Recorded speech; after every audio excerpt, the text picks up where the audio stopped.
Good morning, Derek.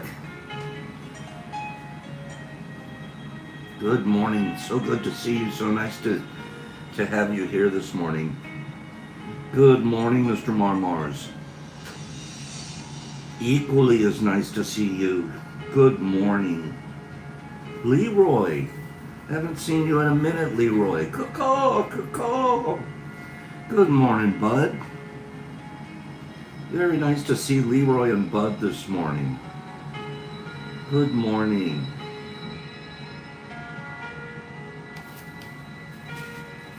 Absolutely good morning. Good morning, must love Sharon. Good morning. Good morning. Snowing. Snowing in Detroit. I was told there was a false spring here. 2 to 3 days ago, it was almost 60 degrees and looking like we got this. And here's another snow squall today. Tiny little snowflakes. Good morning. Good morning. Nice to see you here. Zozo LSD, thank you for the email and explanation. Thank you. Canito, Mr. Phillips, good morning. Greenie, thank you. Good morning. Greenie, I'll get you that number. Cleanster, good morning, Clean Bro. Good morning, Solly. Good morning, Solly Mall. Good morning, Kimberly. Good morning. What a fast start we're having here this morning. Super fast start. Look at that. 20 people, 15 likes. You guys aren't messing around. Do remember to go to your chat settings if you haven't already. When I turn on my YouTube, it automatically defaults to talk chat, which only allows me to see a certain amount of the chats. If you go to your chat setting and hit live or all chat, you'll see everybody's message. So that's something I need to remind myself to do every morning. And this is a gentle reminder to you, whoever has forgotten, to go to their top chat and hit live chat. I don't even have to ask you guys to hit the like button anymore. You guys are all over it. Good morning, Laura. Good morning, Nerdy. Good morning. Nerd, I didn't get a chance to tell you I watched your program, the Mystic Journeys Church of Derek and HB. Really nice program on Wednesday night here 2 nights ago. The night before last. You guys are doing an amazing job over there. Please keep it up. Understand that you're doing a lot more farming than even you think you are. You guys are spiritual farmers. Spiritual farmers, I call you. So you guys just keep on fertilizing and planting.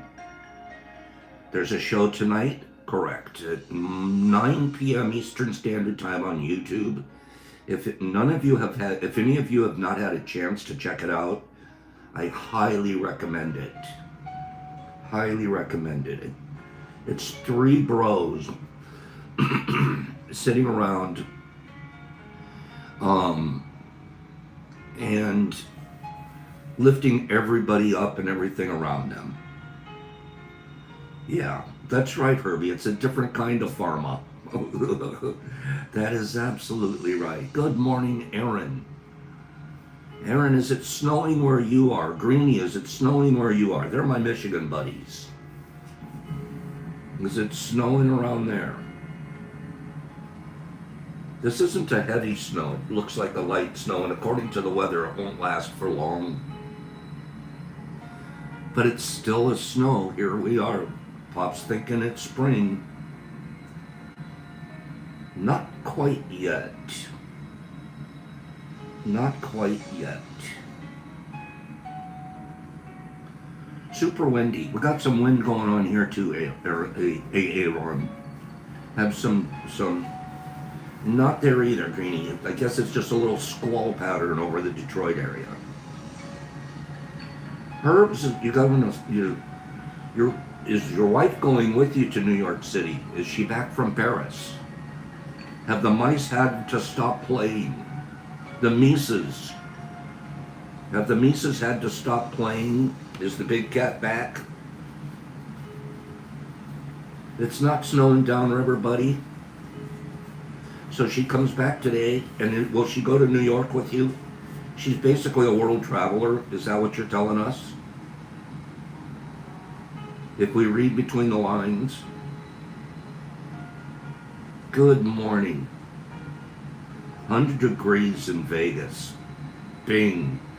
I know I have a sister. She's traveling to Arizona. Looked at the weather charts for Arizona. It's going to be in the hundreds in Arizona this week as well. Craziness. They're going to be in the Scottsdale area. Craziness. They're at 100. We're at 30. But nature is beautiful. I worship nature. And then she's going to Germany. You're doing everything you can to get her out of the house, huh? Huh, Herbie? She's going to come back and you're going to be as skinny as could be. She's not going to recognize you. She's going to say, who are you? And what happened to my husband? Congratulations on your weight loss journey. Sounds like you're doing well. I shared your just the idea of GLP-1 and some of the things that you've said with somebody recently. Yeah. Who are you and what did you do with my husband? Okay. Good morning, everybody. We'll get started. Good morning. Let me tell you guys a quick, tiny story. Yesterday, you know what? How many people have a hard time? We're having Friday. Is today Friday the 13th? Is it? Is that a true statement? Let me see. Oh wow, it sure is. Friday the 13th. What do you know? I don't put a lot of stock in that business, but it's still interesting when we get Friday the 13th. How many people have a hard time being on hold on the phone? When you go to make a phone call to, in my case it was a utility bill I was trying to pay, and they put you on hold and they play scratchy music. How many people have a little bit of a hard time with that? Derek Anderson got married. Trust me, it's bad. Oh, that's funny. Gosh darn it, that's funny.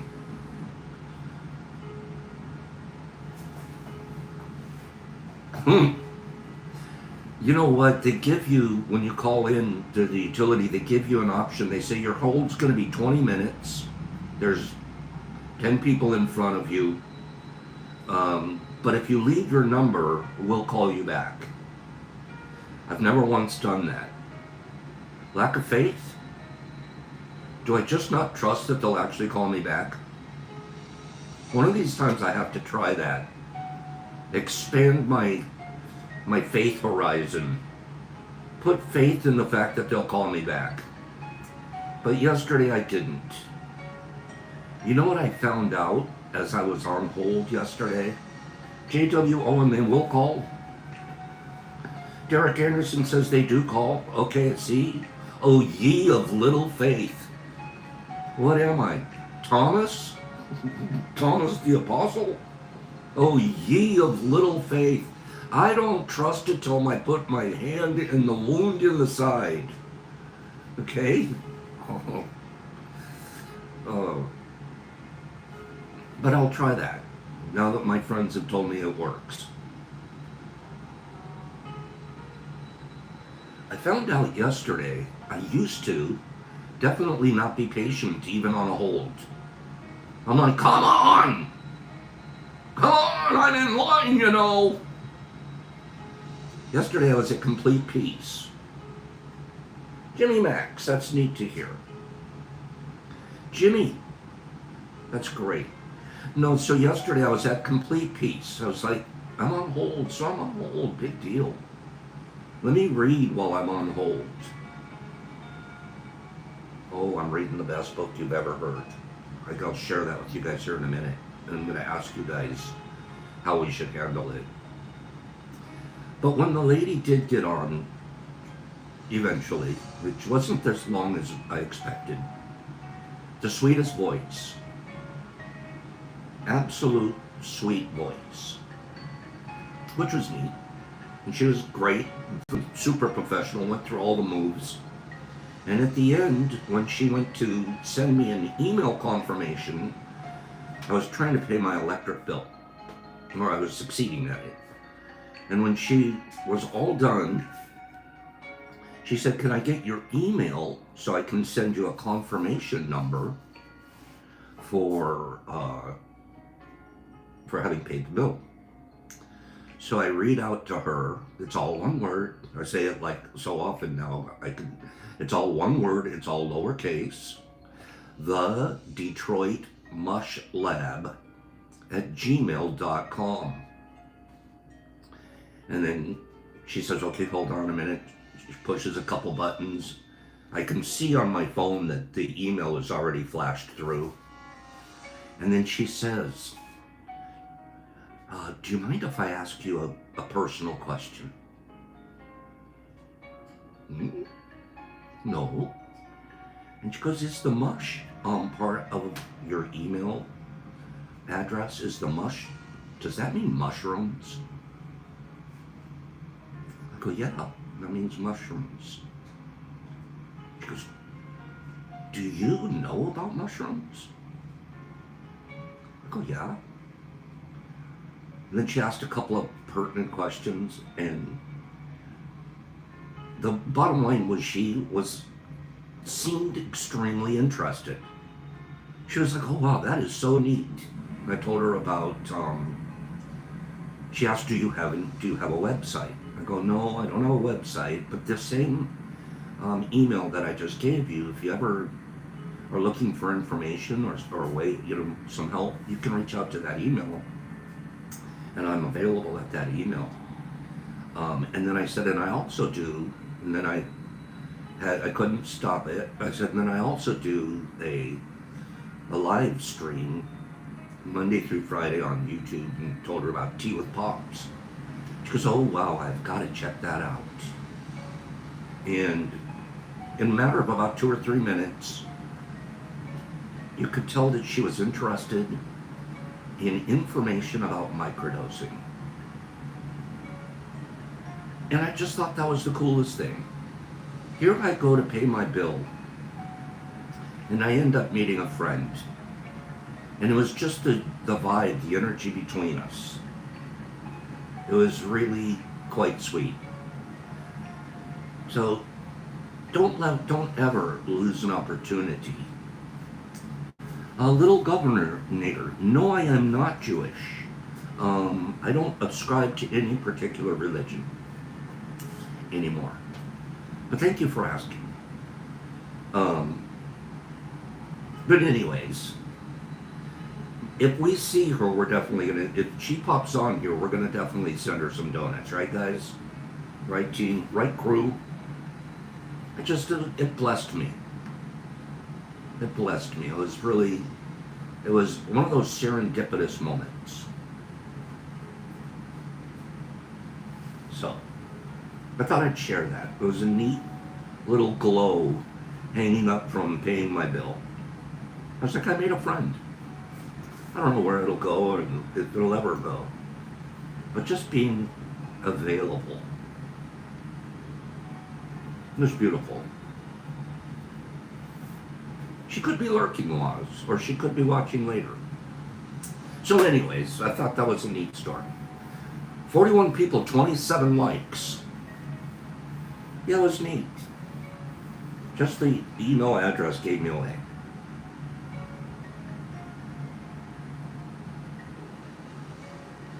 That's very sweet of you, JW. Very sweet. So let me share a thought with you guys. I am reading, or I just finished. It's a small book, not a big book at all. I would send her one if she emails me. If she emails me, she's going to get gifted a little white box with some microdoses in it. Ma'am, from the electric company, DTE, if you do hear me out there in the netherworld and you email me, I'd like to gift you with some microdoses.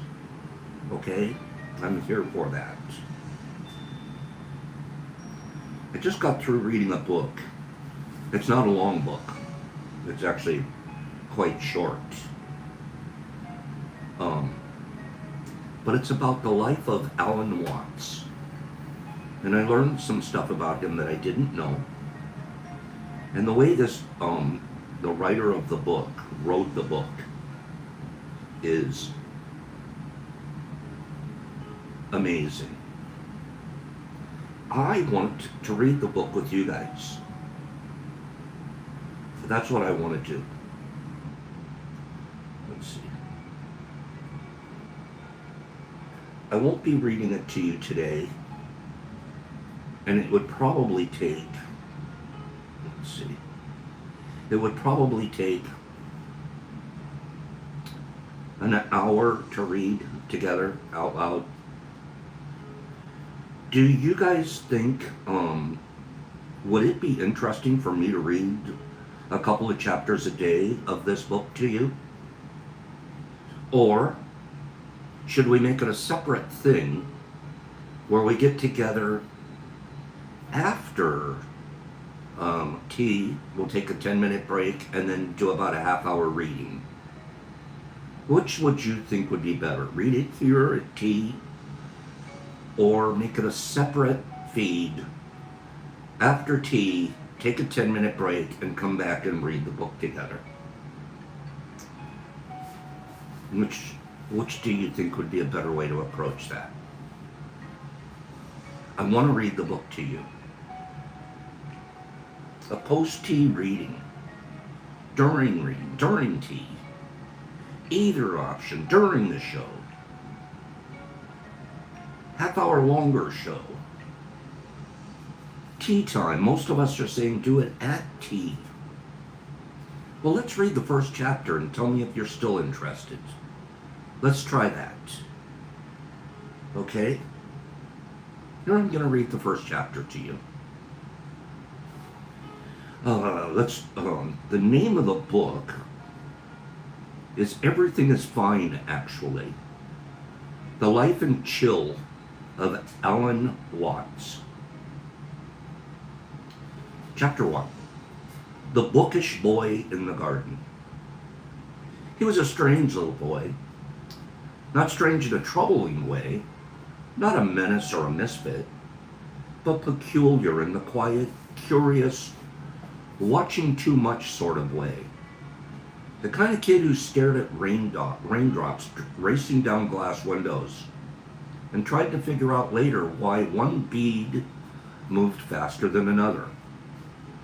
The kind of boy who didn't just ask, why is there a God, but followed up with, and why does he need a cathedral? Alan Watts was born in 1915 in a patch of England that still smelled like empire. Chislehurst, Kent. His father worked for Michelin. His mother was a housewife with an artistic streak and a strong Christian backbone. They were middle class, proper, and Anglican, which is to say, everything made sense on paper. But Alan didn't come from paper. He came from gardens. As a child, he spent hours alone in the English countryside with his hands in soil, eyes on the horizon, and senses tangled in the patterns of leaves and birdsong. He wasn't scared of silence. He watched the world, not as something to control, but as something already singing a song if you listened carefully. And then came the books. Not the Bible or Dickens or British history textbooks about colonies and kings. No. Young Alan found himself utterly spellbound by Asian art, Japanese scrolls, Chinese brushwork, paintings that didn't try to dominate nature but melted into it. To a kid raised on linear perspective and right angles, this was something new. Images that breathed. Those images led him to Eastern philosophy way before it was fashionable. Long before the West knew what the word Zen meant, Alan was flipping through translations of the Tao Te Ching, Buddhist sutras, and Hindu scriptures like they were comic books from another dimension. He wasn't trying to be rebellious. He just recognized something. An inner yes. A tug, soft but total. As if the Tao itself had reached out from the paper and said, you see it. At boarding school, he was bright but, non-conventional. Not a standout in sports or status. His teachers admired his mind but didn't quite know what to do with it. He questioned too freely, wandered too far, and didn't seem terribly interested in climbing the ladder everyone else was fixated on. Because Alan wasn't looking up, he was looking inward. By his teenage years, he was already writing papers on Zen Buddhism, trying to explain ideas that most adults wouldn't encounter until the Beatles made it trendy. He didn't just study them, he understood them. Or rather, they understood him. There was no dogma, no commandments, no guilt, just a vast flowing intelligence beneath everything. And for a boy who always felt like he was on the edge of things, that was everything. The seeds were planted. The rain was soft. The garden grew strange and wise. Alan Watts was going to bloom. But he wasn't going to be just a priest or a professor or a proper English gentleman. He was going to become something entirely different.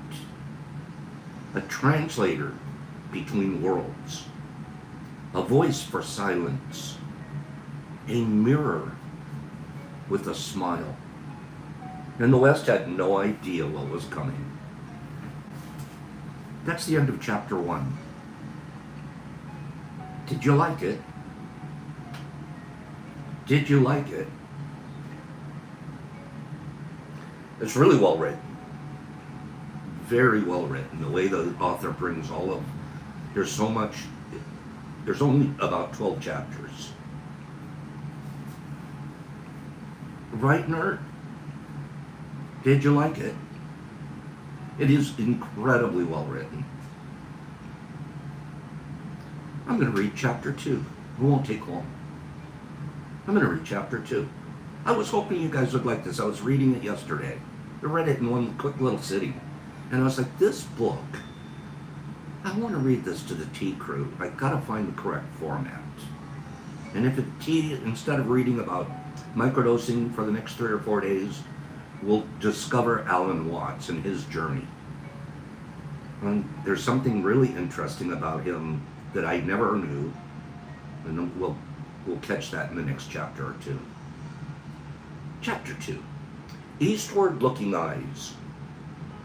Before America knew what a chakra was, or a meditation was, or apps about mindfulness got merchandised, Alan Watts was already gone. Not physically. He was still in England, still in school, still walking past gray brick buildings and stiff-colored teachers. But spiritually, mentally, philosophically, gone. Gone east. It started with art, the delicate brushstrokes and the breathing landscapes. But it didn't stop there. The more Alan read, the deeper the rabbit hole went. He tore through translations of Lao Tzu, Junzi, and Confucius, often confused but never dissuaded. He had an intuitive sense that these weren't just foreign ideas. They were a description of a world he already knew. He just didn't have the words for it yet. And then came Buddhism. Not the sanitized, westernized, relaxation technique version. The real deal. The middle way. The Four Noble Truths. The Dharma. He read about monks who meditated under trees until they dissolved into awareness. About koans that short-circuited the intellect. About emptiness, not as despair, but as liberation. And for the first time in his life, Alan didn't just feel smart, he felt seen. He found early mentors at the Buddhist Lodge in London, thanks to men like Christmas Humphreys. He also drifted into circles of theosophists, a strange mix of eccentrics and seekers brewing tea and talking metaphysics while his classmates drilled Latin declensions. At 16, he published his first pamphlet, An Outline of Zen Buddhism. At 16. Imagine that. A boy who hadn't even left high school was out here trying to summarize a centuries-old tradition most Westerners couldn't even pronounce. But he wasn't showing off or trying to master anything. He was just trying to translate the untranslatable, to take what he was tasting and offer a spoonful to anyone that was listening. And he already knew the West wouldn't get it. He saw how Christianity, at least the buttoned-up Anglican kind, was obsessed with sin, control, afterlives, and authority. But here was Zen, asking you to notice your breath. Here was Taoism, telling you to stop trying so hard. Here was Hinduism, whispering that you were never separate from God in the first place. You were simply wearing a mask. These weren't systems to be believed in. They were games to be played and mysteries to be danced with. Alan didn't reject the West. He just recognized its blind spot. It couldn't handle paradox. It wanted answers, and Zen offered riddles. It wanted control, and Taoism said let go.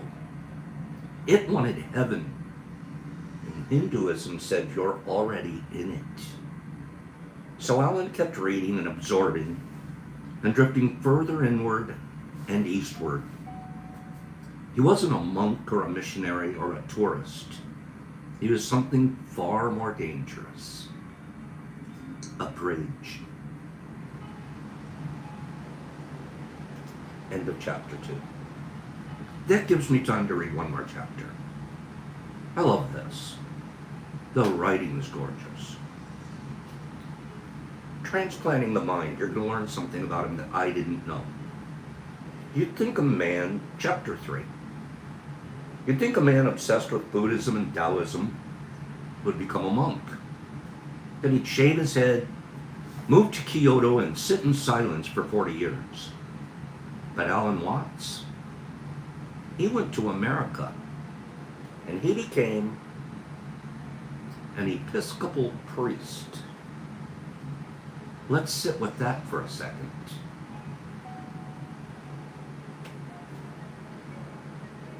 I did not know that. He became an Episcopal priest.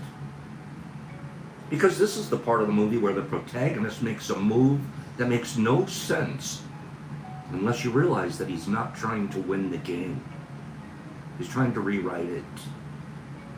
In 1938, Allen sailed across the Atlantic to the United States. He was just 23. Fresh-faced, charming, well-read, and already decades ahead of the culture he was walking into. Europe was on the brink of war, but Allen wasn't running away. He was running towards something, a spiritual experiment. He enrolled at Seabury Western Theological Seminary in Illinois. Yes, seminary. The kind with robes and sermons and crucifixes on the wall. Why? Because Watts wasn't trying to blow up Christianity. He was trying to infuse it with the depth, humor, and paradox of the East. To him, Jesus and Buddha weren't enemies. They were cousins. He once said that Christianity was a magnificent myth, not in the sense of falsehood, but in the sense of cosmic poetry. So he took the cloth. In 1945, he was ordained as a priest. And then just 5 years later, he walked away. Allen didn't leave the church in scandal. There was no dramatic renunciation or a crisis of faith or an angry sermon. Just a gentle realization. This house wasn't his. Too much rigidity. Too much guilt. Too much focus on sin. Not enough on being. Too many words. Not enough silence. He wasn't bitter. He was just done. And the moment he stepped out of the sanctuary, he stepped fully into himself. Allen moved west, literally and spiritually. California called. He began giving talks, writing books, and appearing on the radio. No more vestments, no more pulpits. Just a voice, clear as a bell, saying things no one else had ever said out loud. At least not in that accent, with that laugh, and that level of metaphysical swagger. He wasn't trying to convert anyone. He was trying to unplug them. He spoke of the illusion of self, the trap of trying to be spiritual, the futility of fighting your own nature, the absurdity of pretending life was a problem to be solved. In the end, Allen actually never stopped being a priest. He just switched temples. No more church walls, just airwaves, book pages, mountaintops, and living rooms. The mind had been transplanted. The roots were Eastern. The leaves were still blooming. End of chapter 3. Digging it? Digging it? Pops, read chapter 4. It gets better and better. It does. Digging it? Is this all right? Who knew we'd be reading a semi-biography of Alan Watts? I had a feeling you guys would dig this. I'll go back and tell you the title right when we're done here.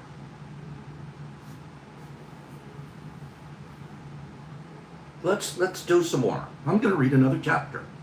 We have time. Chapter 4.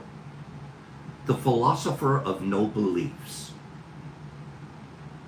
He never called himself a guru. He didn't wear robes, sit on a dais, or pretend to be enlightened. In fact, the moment someone tried to label him as a spiritual teacher, Alan Watts would laugh. Not mockingly, but with that kind of laugh that said, Oh, you still think this is serious? By the early 1950s, Allen was officially out of the church and deep in the Bay Area intellectual scene. He'd landed at the intersection of beat poetry, bohemian jazz, and Eastern mysticism, and somehow he fit right in. He was a translator, a decoder ring, a philosopher with a cocktail in one hand and a paradox in the other. And his message was weirdly simple. There's nothing to believe. While the West chased creeds and commandments, Watts invited people to stop chasing altogether. He didn't tell people to drop their religion. He told them to play with it, to hold it lightly, to notice that underneath all the dogma, life itself was already happening, right now, effortlessly. He started giving public talks, radio shows, and lectures at universities. But these weren't the stuffy academic recitations. They were performances, jazz riffs on the Dharma. He'd quote Shakespeare and Lao Tzu in the same breath, crack jokes about cosmic absurdity, and spin metaphysics into music. Books followed. The Wisdom of Insecurity, The Way of Zen, Psychotherapy East and West. Each one a bullet to the Western mind's obsession with control. He wasn't preaching. He was poking holes in the idea that life was a problem to be solved. This became one of his central teachings and one of the hardest pills to swallow. There is no you, no separate self, no little man in your head pulling the levers. The ego, he said, was a hallucination of language, a mask you forgot you were wearing. You're not in the universe. You are the universe. Doing a you performance for a while. And if that sounds scary, that's just the ego talking. To Watts, this wasn't nihilism, it was freedom. Once you realized the self was an idea, not a thing you could finally breathe, you could play. You could stop trying to be enlightened and just start being alive. Even as fame grew, he refused to become a guru. He openly talked about his love of good food, wine, cigarettes, and the company of women. The man never pretended to be purer or holier than thou. He had a twinkle in his eye, a wry smile in his voice, and a stubborn refusal to pretend he had figured it all out. People expected a holy man to be solemn, self-sacrificing, and floaty. Watts was earthy, human, and hilarious. He once said, trying to define yourself is like trying to bite your own teeth. And that pretty much sums it up. So here he was, the philosopher of no beliefs, speaking more sense than the prophets, more clarity than the scientists, and more joy than the monks. Not because he gave people answers, but because he gave them permission to stop asking the wrong questions.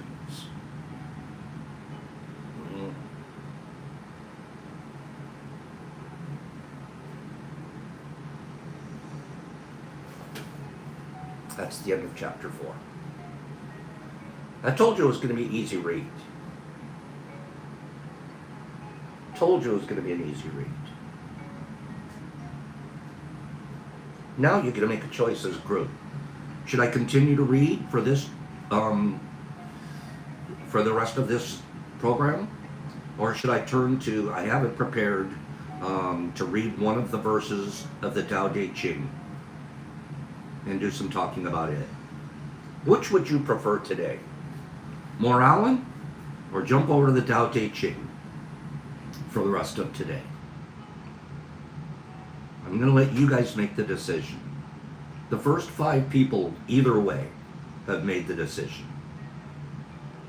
What do you think? More Alan? Or let's get our dose of the Tao for today.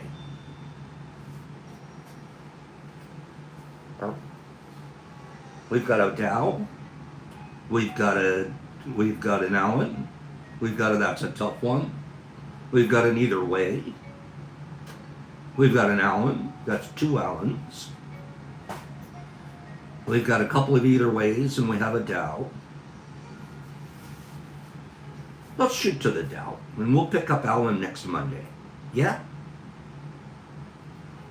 We're going to shoot to the Tao, because it's a beautiful verse in the Tao for today. Oh boy, is it good. It's completely pertinent to the global landscape that we are experiencing today, and that's coming into our living rooms, about the conflicts all around this world. It's very serendipitous that this particular verse comes up on a day like today. I'm so happy you guys want to hear more from the Tao. And this Alan book is fantastic. It gets deeper. It gets more. It's a good book. And you asked what the name is. It's Everything is Fine, Actually. The Life and Chill of Alan Watts, written by James Johnson. You can find it on your Kindle app, and it's one of those that you can download for free. There is no cost to it. It's a free book. 69th verse of the Tao Te Ching. I can't wait for next week. We already know what we're going to be reading for the next day or two. Next week, we'll finish up the book together. 69th verse of the Tao Te Ching. Watch how pertinent this is for today, you guys. There is a saying among soldiers, I dare not make the first move, but would rather play the guest. I dare not advance an inch, but would rather withdraw a foot. This is called going forward without advancing, pushing back without using weapons. There is no greater misfortune than feeling I have an enemy. For when I and enemy exist together, there is no room left for my treasure. Thus, when 2 opponents meet, the one without an enemy will surely triumph. When armies are evenly matched, the one with compassion wins. That's what Lao Tzu said 2,500 years ago. Let's dive into it a little bit. Imagine a world with a common heritage that bonded all beings on the planet. A world that didn't know the word enemy. Where everyone happily agreed that we're all one people, originating from one source of non-being. Picture a world that understood that harming anyone would be analogous to harming oneself. Unfortunately, there's never been such a state of affairs among humans during the entire written history of civilization. This is the vision of Lao Tzu's 69th verse.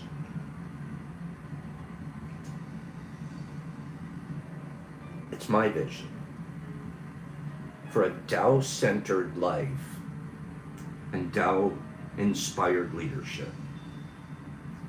His grand vision begins right here, right now. Alan's told us, with you. Remove the concept of enemy from your life and model this behavior for those around you. ultimately the ripple effect will move everyone around the globe towards an enemy-less world. Recently, a deranged man armed with guns and ammunition barricaded himself in an Amish school in Lancaster County, Pennsylvania, where he proceeded to murder several girls. As the peaceful Tao-centered Christian members of this close-knit community grieved over their unspeakable, horrific loss, they invited the family of the killer to mourn with them at the mass funeral and prayed for the killer as well. As the Amish leader said, "We have no enemies. We are all God's children, and forgiveness is at the very core of our Christian faith. If we can't forgive those who are lost and who would do harm to us, then our faith would be meaningless." These beautiful words are exactly the feeling Lao Tzu wrote about in this verse. There is no greater misfortune than feeling I have an enemy.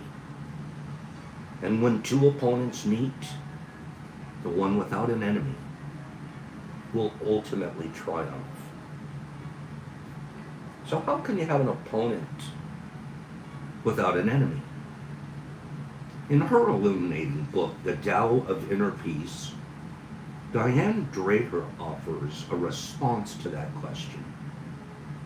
Keep this in mind as you apply the 69th verse of the Tao Te Ching to your life.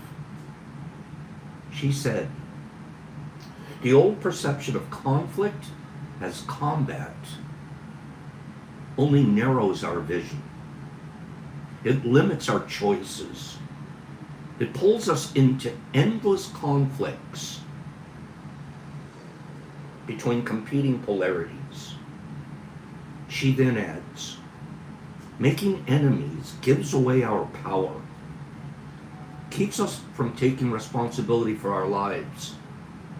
Instead of resolving conflict, we focus our attention on fearing, hating, and lashing out at perceived enemies." The lesson from Diane's brilliant book, as well as this verse of the Tao Te Ching, and the statement of the Amish leader, is that conflict doesn't have to mean combat. In other words, someone with a contrary point of view doesn't have to be the enemy. Imagine if every general took these words of the Tao Te Ching to heart and practiced them. These words from the Tao Te Ching: "I dare not make the first move." There's no way war could exist. Lao Tzu advised that if war ever does become inevitable, one should practice defense instead of offense.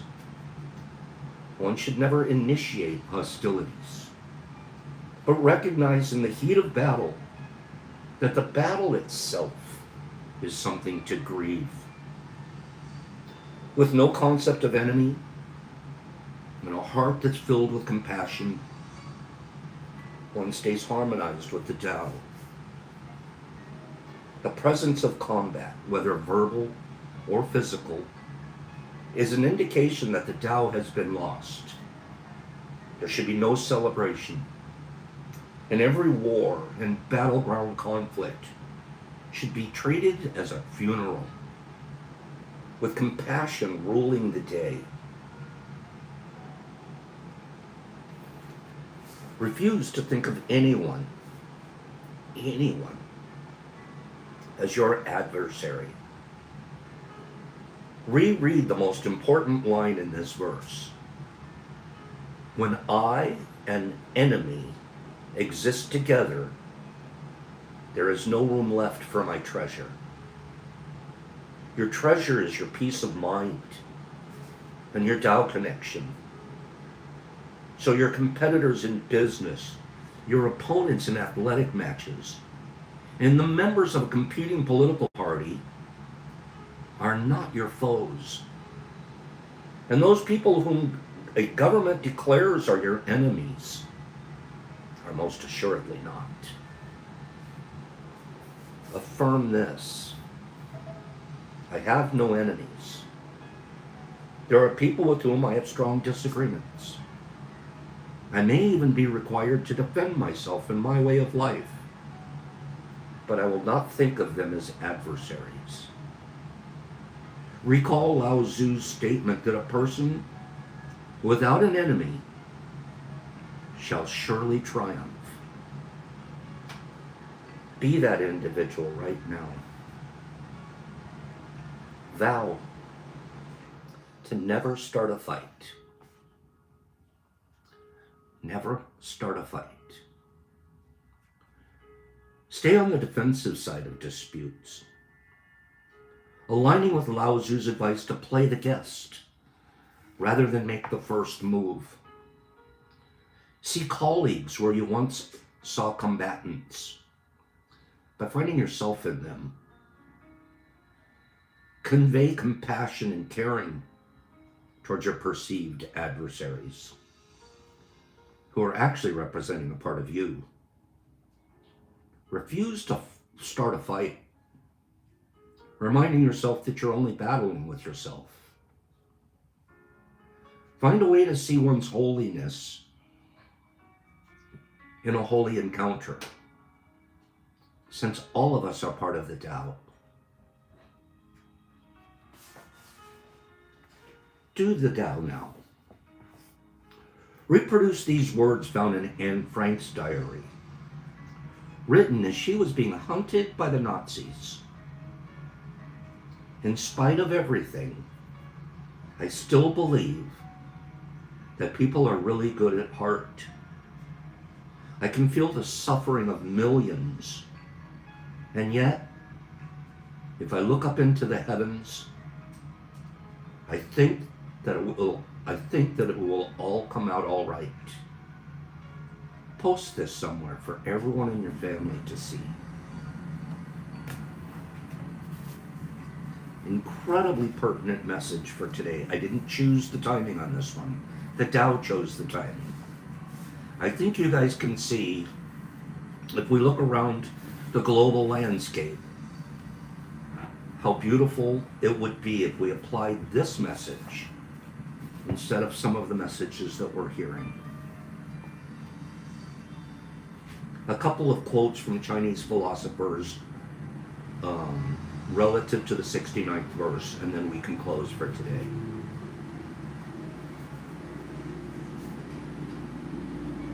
According to the Tao of warfare, we should avoid being the first to mobilize troops, and we should go to war only after receiving heaven's blessings.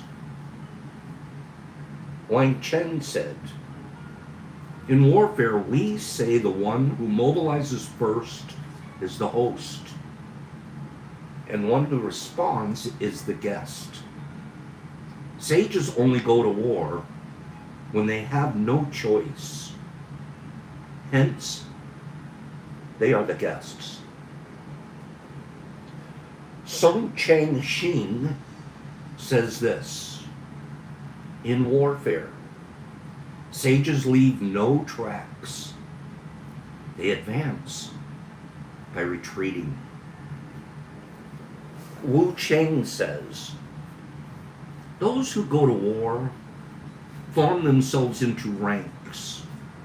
They equip with weapons, and they advance against the enemy. But when sages go to war, they act as if there were no ranks. There were no armor. There were no weapons, and as if there were no enemies.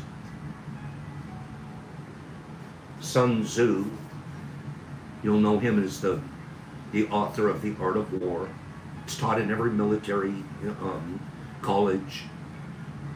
It's taught in leadership classes in the military. Sun Tzu says, generals who advance with no thought of fame, who retreat with no fear of punishment, who think only of protecting their country and helping their king are the treasures of the realm. Wang Pi says, those who are remorseful sympathize with their opponents. They try not to take advantage, but to avoid injury. Thus, they always win. Wang Piang says, to be remorseful is to be compassionate. Those who are compassionate are able to be courageous. Thus, they triumph.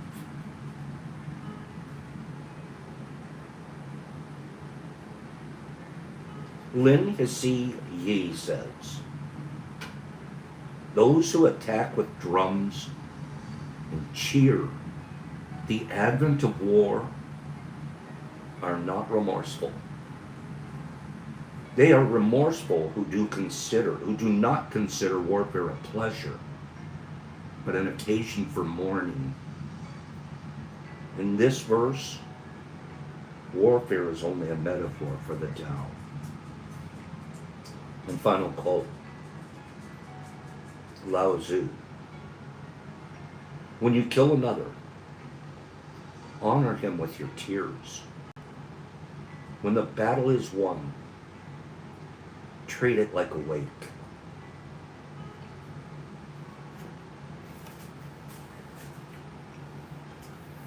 A lot of drum beating and saber rattling going on out there.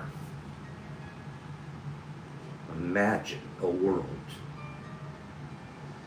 that didn't have an enemy.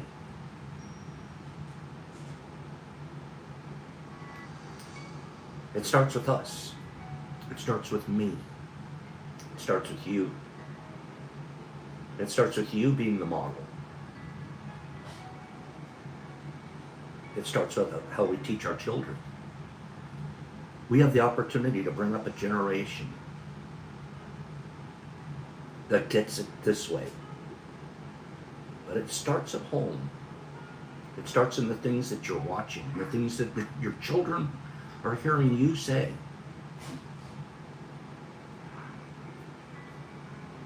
It starts with not picking a side.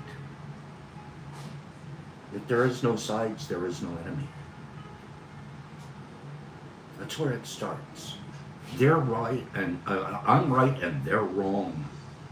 They're so wrong, we should bomb them out of existence.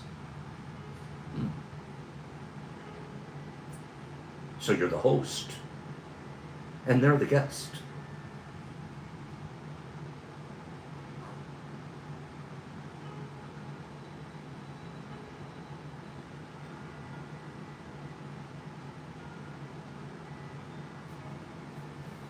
Give me 5 people that get what we're talking about here today. Give me 5 people that would choose to not have enemies. I don't want enemies anywhere, in any part of my life. I don't want conflict. I don't want gossip. I don't want to be right. I want us all to live in kindness and peace. Imagine all the people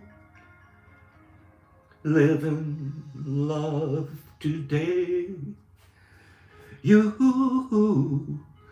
may say I'm a dreamer, but I'm not the only one. I hope someday you'll join us, and the world will live as one. I don't know the words very well. I gotta reread the words. But I love that song. That's the John Lennon Genius song. Genius. What are the words? Real quick.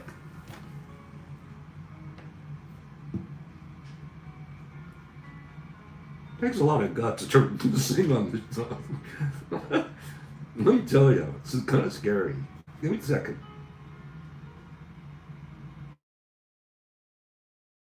It's all around your house and let your children hear it. Let your own brain hear it. Give me a second. Hadn't planned this part, but we have an extra minute or two here.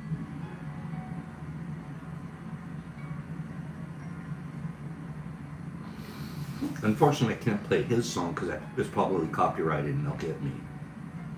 Here it is. Imagine there's no heaven.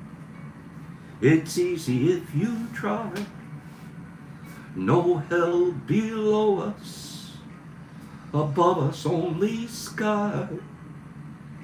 Imagine all the people living for today. Imagine there's no countries. It isn't hard to do. Nothing to kill or die for. And no religion too.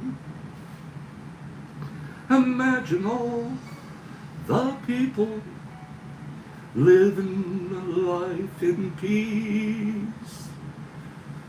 You may say I'm a dreamer, but I'm not the only one. I hope someday you'll join us, and the world will be as one. Imagine no possessions. I wonder if you can. No need for greed or hunger. A brotherhood of men. Imagine all the people sharing all the world. You may say I'm a dreamer, but I'm not the only one.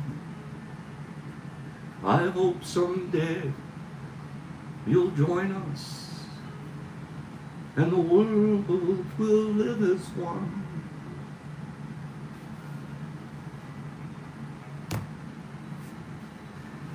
Could have practiced that one, but who cares? Alan Watts is laughing all the way. We need to laugh more. We need to lighten up. We need to not take ourselves so seriously. Imagine.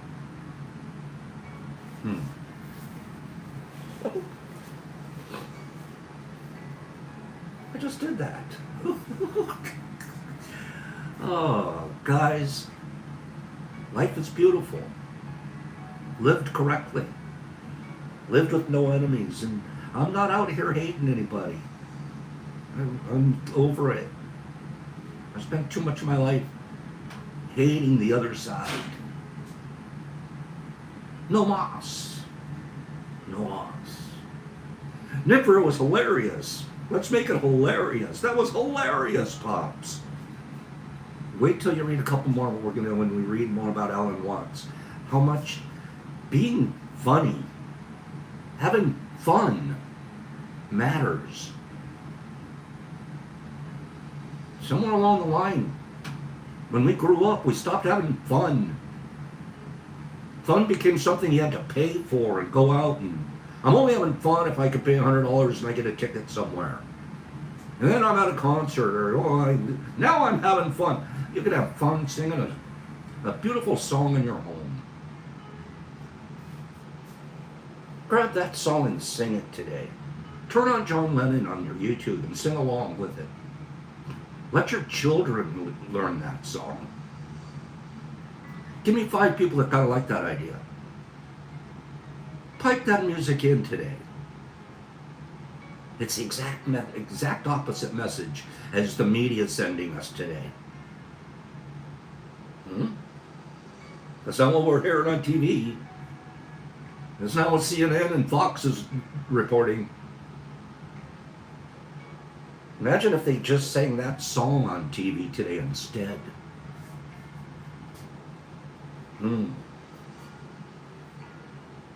Be a model. Model that behavior. Thank you guys for listening to me today.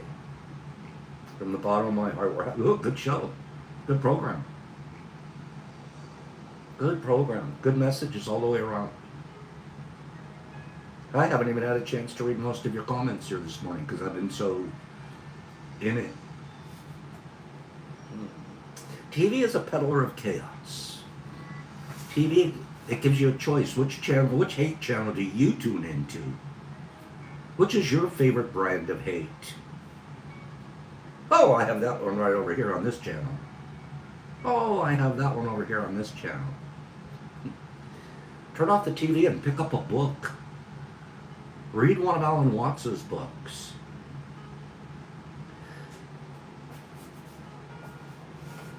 Watch Mystic Journeys Church tonight at 9 p.m. So 4 things I leave you with. 4 things I leave you with. The agreements that have reshaped my life. Keeping it super simple. I was so involved. Philosophical. Oh, I know all about every school of philosophy. Philosophy was my favorite course in college. I read philosophical books, theosophical books for the next 30 years. Every one of them I could put down and never pick up again, except for the 4 agreements. The 4 agreements are all I need. Be impeccable with your word. And we're starting to add economical as well. Don't take things personal, even yourself.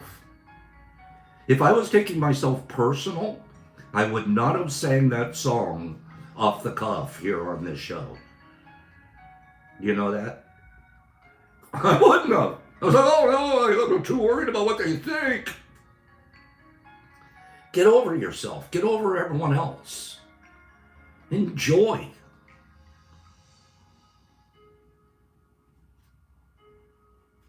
That's what you're here for. Be a model of enjoyment. Ripple that. Don't make assumptions, assuming they're going to think I'm nuts. I don't care. Assuming that they're going to turn me off because they don't like my message. I don't care. Make a bunch of assumptions and they bottle us up and they put us in prison. I'm not in prison. I'm not going to prison in my mind. I escape it daily. And believe it or not, at least for the moment, that was my best version of Imagine. I might be able to practice it and do it better, but I don't care. Love you guys from the bottom of my heart. Thank you for being here. I mean that sincerely. Couldn't do this program without the crew.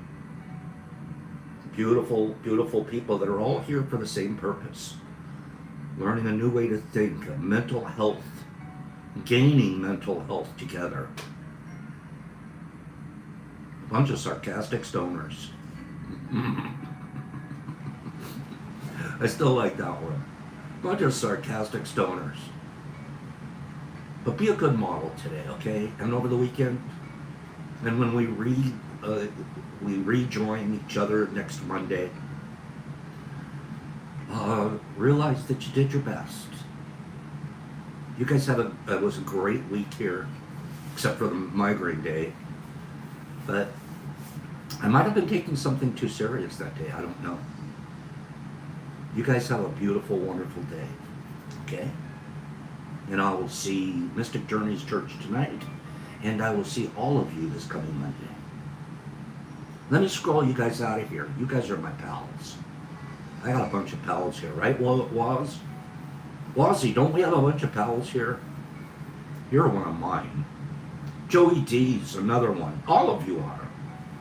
Niffy says, I sing every day and it definitely brings me joy. I'd love to hear Niffy sing sometime.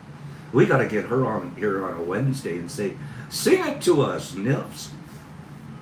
Derek Anderson, cannot be a sweeter man. Sammy P. HB, good morning, HB.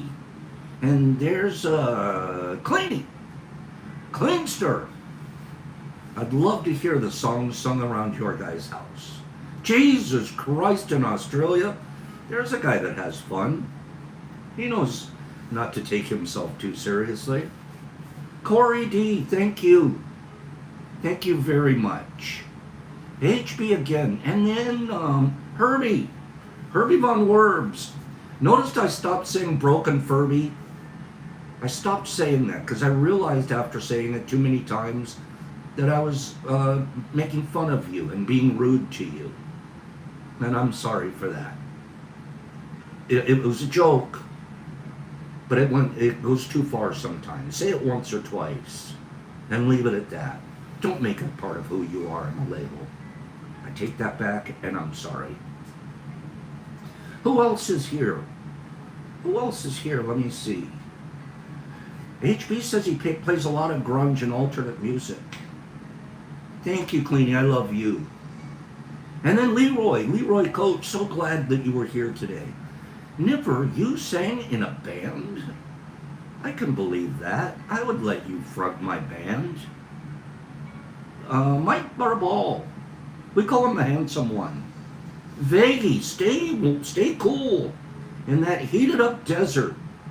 Aaron, have a blessed weekend. Zozo LSD and Cyber Jolie. Good morning, Sibes. Ray Cook, cooking it up. Good stuff. Sarah Bear and Corey and Linda. Good morning, Linda. Linda from Denver, good morning. You caught Pop singing this morning, Linda. No, we're more than pals, we're fam. I agree with that. Nippy and Jesus, and let's see, who else? I'm scrolling. Oh, I'm scrolling. You bet, Sarah Bear. Who else is here that I haven't said hello to or thanked? Good morning, Greedy. There you go. Especially what happened yesterday with the tragedy in the synagogue. Wish they would just stop having enemies. Shroom Digger, good morning, Diggy. Wozster. And who else do we have here? Who else? Mr. Phillips, there it is. Thank you, guys. Pops, peace. No enemies. And imagine, and be a model. Not the kind that shows off their body and their looks, but the kind that shows off their mind and their attitude. Pops, peace, love. Pops out.